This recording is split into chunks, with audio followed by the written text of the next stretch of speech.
sommes à une journée Terreau Bio, qui sont des rencontres régionales gratuites pour tout professionnel agricole.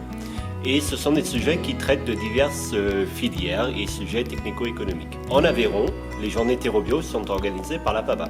Le sujet d'aujourd'hui, c'est la fertilité du sol en maraîchage. Et on a vu que finalement, le facteur limitant des fermes maraîchères biologiques n'est pas forcément celui qu'on croit, c'est-à-dire l'azote, mais plutôt le carbone.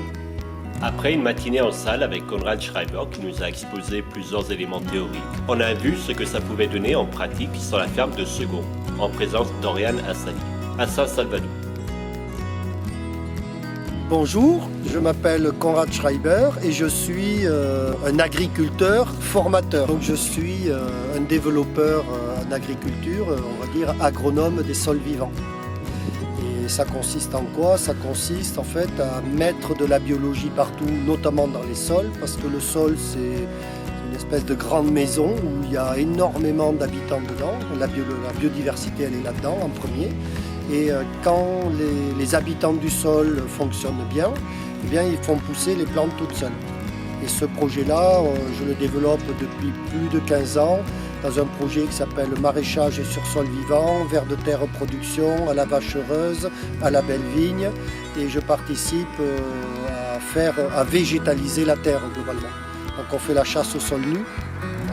Sol nu, sol foutu, c'était le gros message. Et sol couvert, sol prospère.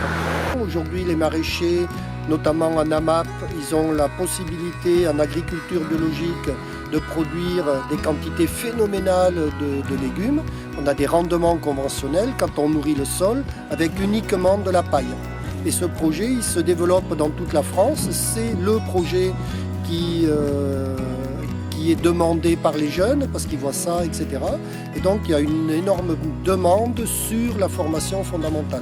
L'idée c'est, avec les maraîchers, de leur donner le standard de la fertilité organobiologique des sols et de construire avec eux des systèmes auto-fertiles avec des intrants gratuits qui sont les feuilles mortes, la paille, le bois, parce qu'en fait ils doivent faire du revenu et ne pas se ruiner à acheter des choses. Alors moi je suis Daniel Domingo, je suis en parcours d'installation sur un projet de maraîchage et d'agrotourisme sur Rousenac. J'ai déjà participé à plusieurs journées de formation par Terreau Bio, une sur la litière forestière fermentée, une autre sur c'était qu'est-ce qu'un bon compost.